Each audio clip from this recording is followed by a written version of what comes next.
বিশ্বনবী বলেন আসাদ্দুন নাসি বালাআন আল আম্বিয়া, এই দুনিয়ার বুকে সবচাইতে বেশি পরীক্ষা নেয় আল্লাহ নবীদের। সুম্মাল আমসাল ফাল আমসাল, তারপরে সিদ্দিকিনদের, তারপরে শুহাদাদের, তারপরে সালিহিনদের। ইবতালার রাজুলু আলা হাসাবি দীনিহি, যেই ব্যক্তির দিনদারি বেশি তার জীবনে পরীক্ষাও। আল্লাহ যারে পছন্দ করে বেশি তার জীবনে পরীক্ষাও। নমরুদ বলল ইব্রাহিম ঈমান ছেড়ে দাও, তাহলে জানে বেঁচে যাবা, নাইলে আগুনে ফেলবো। সাইয়েদনা ইব্রাহিমের এক কথা, জীবন যাবে কিন্তু ঈমান যাবে। নমরুদ বলে ঈমান ছেড়ে দাও, তা না হলে আগুনে ফেলবো। সাইয়েদনা ইব্রাহিম বলে জীবন যাবে কিন্তু ঈমান যাবে। তার মানে আগুনের পরীক্ষায় পাস। চিল্লায় বলেন আগুনের পরীক্ষায়। পরীক্ষা নাম্বার 2, একটার পর একটা পরীক্ষা নিতে আল্লাহ শুরু করলেন। আল্লাহ বললেন ইব্রাহিম যাও, কলিজার টুকরা সন্তানকে আর হাজারকে মক্কার ধুধু প্রান্তরে ফেলে দিয়ে আসো।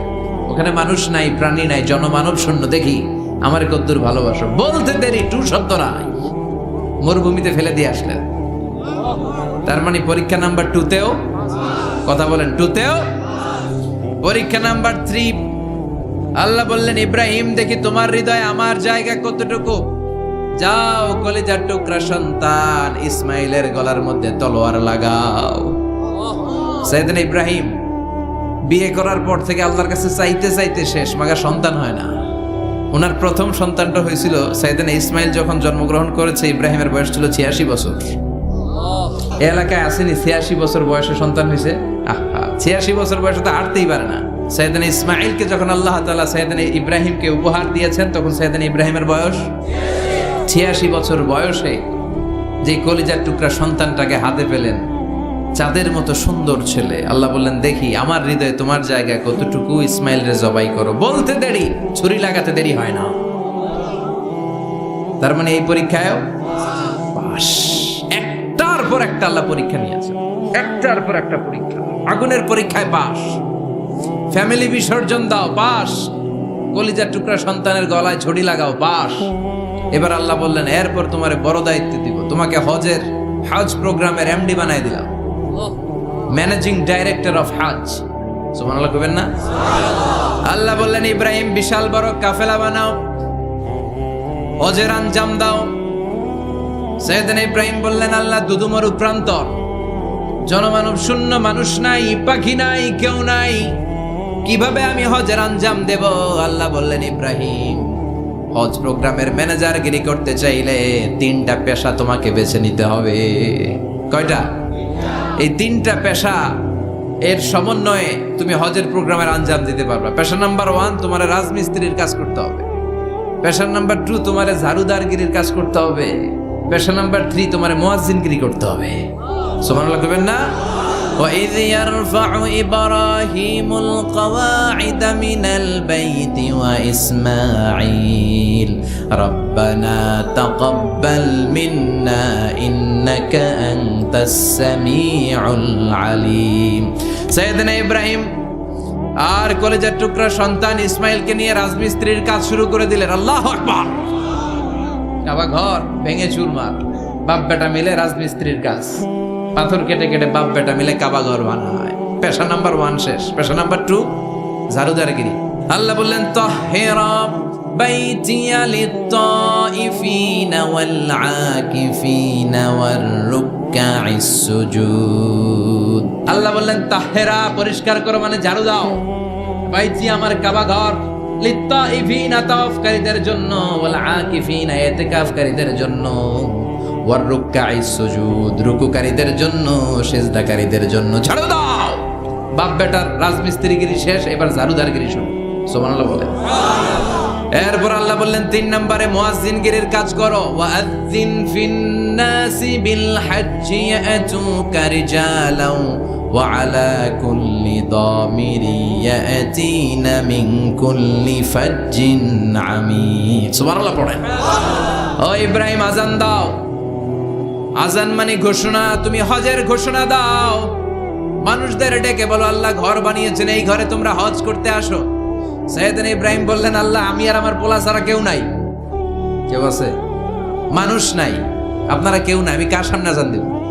আমি কার সামনে ঘোষণা দেব? আল্লাহ মানুষ নাই, প্রাণী নাই, পাখি নাই, দৃশ্যমান কিছু নাই, কোথায় আমি ঘোষণা দেব? আল্লাহ বললেন, দাঁড়াও, দাঁড়িয়ে তুমি আজান দাও, ঘোষণা দাও। তোমার এই আজানের আওয়াজটা গোটা বিশ্বের সব মানুষের কানের ভেতরে আমি আল্লাহ পৌঁছে দেব। আযিন ফিন্নাস বিল হজ, হজের আজান দাও। উনি আজান দিলেন, আইয়ুহান নাস ইত্তাখাযাল্লাহু বাইতান ফাহুজ্জু। আল্লাহ একটা ঘর বানিয়েছে, যাদের সামর্থ্য আছে হজে আসো। সুবহানাল্লাহ পড়েন। তৎকালীন সময় গোটা বিশ্বে যারা ছিল সবার কানের ভেতরে এই ঘোষণাটা, মানে এই আজানটা পৌঁছে দিয়েছে কে? আমরা তখন ছিলাম পৃথিবীতে? কই ছিলাম? ফি আলামিল আরওয়াহ, রূহের জগতে। রূহের জগতেও আল্লাহ তাআলা আমাদের কানে পৌঁছে দিয়েছেন। রূহের জগতে থেকে এই আজান শুনে আমরা যারা লাব্বাইক বলার সুযোগ পেয়েছি, তাদেরকে এই দুনিয়াতে হজের নসিব আল্লাহ করে দিবেন। তার মানে হজ প্রোগ্রামের ম্যানেজার। সুবহানাল্লাহ পড়েন। পরীক্ষা কারে কয়? কত প্রকার ও কি কি। হজ প্রোগ্রামের ম্যানেজার বানাইলেন, ম্যানেজিং ডাইরেক্টর, মহাব্যবস্থাপক। হজের আঞ্জাম দাও, আর হজের আঞ্জাম দিতে যে তোমাকে প্রথমে রাজমিস্ত্রির কাজ করা লাগবে, পাস। ঝাড়ুদার গিরির কাজ করা লাগবে, পাস। আল্লাহর নবী উলুল আজমি মিনার রসুল মসজিদ ঝাড়ু দেয় না, আমরা মসজিদ পরিষ্কার করতে চাই না, আছে না নাই? বালু দেখলেই মুয়াজ্জিন রে গালি, মসজিদে ময়লা দেখলেই খাদেমের 14 গোষ্ঠী উদ্ধার করে ছাড়ে, আর নিজে পশ্চিম দিকে পড়ে আসারও খায় না, আছে না নাই? মসজিদ ঝাড়ু দেয়া শুধু মুয়াজ্জিনের কাজ? খাদেমদারের কাজ? মসজিদ পরিষ্কার রাখা আমাদের সবার কাজ। চিল্লা এখন ঠিক কিনা? যাদের অন্তরে জ্বালা যন্ত্রণা, যাদের দোয়া কবুল হয় না, আপনি মসজিদ ঝাড়ু দিয়ে দেখেন, মুহূর্তে দোয়া কবুল হয়ে যাবে। অন্তরের জ্বালা যন্ত্রণা দূর হয়ে যাবে, অন্তরের অহংকার নিমিষে কেটে যাবে। তার মানে আল্লাহ বললেন, রাজমিস্ত্রি হও, সেটাও হলেন। ঝাড়ুদার হও, সেটাও হলেন। আজান দাও, সেটাও হলেন। তার মানে হজের যে পরীক্ষা নিলেন, এটাতেও 4টা ভয়ঙ্কর পরীক্ষা নিলেন, 4টাতে পাস। পরীক্ষা নাম্বার 5। আল্লাহ বললেন, ইব্রাহিম বয়স কত? সাইয়েদনা ইব্রাহিম বললেন 80 বছর। আল্লাহ বললেন, নিজ হাতে নিজের সুন্নাতে খাতনা সেরে দাও। সহিহ বুখারীর বর্ণনা, ইখতাতানা সাইয়েদনা ইব্রাহিম আলাইহিস সালাম ওয়া হুয়া ইবনু 80 সানা বিল কাদুম। বুখারীর বর্ণনা, 80 বছর বয়সে কুঠার দিয়ে লজ্জাস্থানের সামনের চামড়াটা কেটে নিজ হাতে নিজের সুন্নাতে খাতনা সেরেছে। এমনি এমনি আল্লাহর প্রিয় হন নাই, এমনি এমনি গোটা বিশ্বের মানুষদের লিডার হন নাই। পরীক্ষার পর পরীক্ষা দিয়ে তিনি আল্লাহর সম্মানের চেয়ারে আসীন হয়েছেন। চিল্লায় বলেন ঠিক কিনা? এজন্য আল্লাহ বললেন, ওয়াইয বিজালা ইব্রাহিম রাব্বুহু বিকালিমাতিন ফাআতাম্মাহুন্না ক্বালা ইন্নী জাঈলুকা লিন-নাসি ইমামা। ও নবী, স্মরণ করুন সেই সময়ের কথা যখন আমি আমার খলিল ইব্রাহিমকে অনেকগুলো পরীক্ষা নিয়েছিলাম, আর প্রতিটি পরীক্ষায় আমার খলিল সফলতার সাথে উত্তীর্ণ হয়েছিল। ফলাফল স্বরূপ আমি ইব্রাহিমকে জানিয়ে দিলাম, যাও ইব্রাহিম, গোটা বিশ্বের মানুষের জন্য তোমার নেতা বানাইয়া দিলাম। তিনি আমাদের নেতা, leader of the all human being on earth. পৃথিবীতে যারা আছে সবার নেতা। চিল্লা এখন ঠিক কিনা?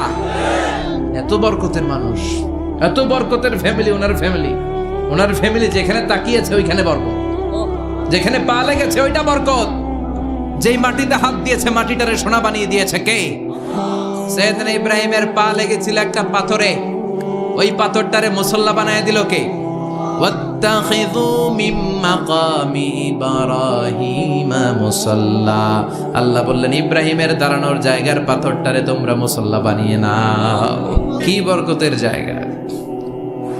প্রতিদিন 120টা রহমত নাজিল হয় এই কাবা ঘরকে কেন্দ্র করে। সিদ্দুন আলী তাইফিন, 60টা রহমত যারা খালি তাওয়াফ করে। এই তাওয়াফের ইবাদতটা ওই জায়গা ছাড়া পৃথিবীর কোথাও করা যায়? কথা বলেন। এজন্য 60টা রহমত যারা তাইফিন তাওয়াফ করে। আর বাঈনা লিল মুসাল্লিন, আর 40টা রহমত যারা কাবা ঘরে নামাজ পড়ে। 40 আর 60 100, বাকি রইল কয়টা? ওয়াল 20 লিন নাযিরিনা ইলাল কাবা। বাকি 20টা যারা তাওয়াফও করে না, সালাতও পড়ে না, খালি কাবা ঘরের দিকে তাকায় থাকে। কাবা ঘরের দিকে ফেল করে তাকায় থাকলো, আমলনামায় 20টা রহমত নাজিল করে কে? এত বরকতের ফ্যামিলি। সাইয়েদনা ইব্রাহিম সন্তান হলো ইসমাইল, স্ত্রীর নাম হাজার। 3 জনের ফ্যামিলি। এই 3 জনের ফ্যামিলির এত বরকত, যেই জায়গায় হাত লেগেছে জায়গাটারে বরকতময় করেছে কে? যেখানে পা লেগেছে বরকত দিয়ে ভরে দিয়েছে কে? সাইয়েদনা ইব্রাহিম রাজমিস্ত্রিগিরি যখন করতেছিলেন, বানাতে বানাতে আর নাগাল পায় না, আল্লাহ বলে এই পাথরটার উপরে দাঁড়াও। উনি দাঁড়ালেন, এবার যতটুকু উপরে ওঠা লাগে পাথরটা অটোমেটিক্যালি উপরে উঠে যায়, যতটুকু নামা লাগে অটোমেটিক্যালি নিচে নেমে যায়। পৃথিবীর কোন পাথরে আপনি ইচ্ছা মতো লাথি মারলে এখানে পায়ের দাগ পড়বে? সাইয়েদনা ইব্রাহিম ওখানে দাঁড়ানোর সাথে সাথে উনার ফুটপ্রিন্ট পাথরের মধ্যে লেগে যায়। কাবা ঘরের পাশে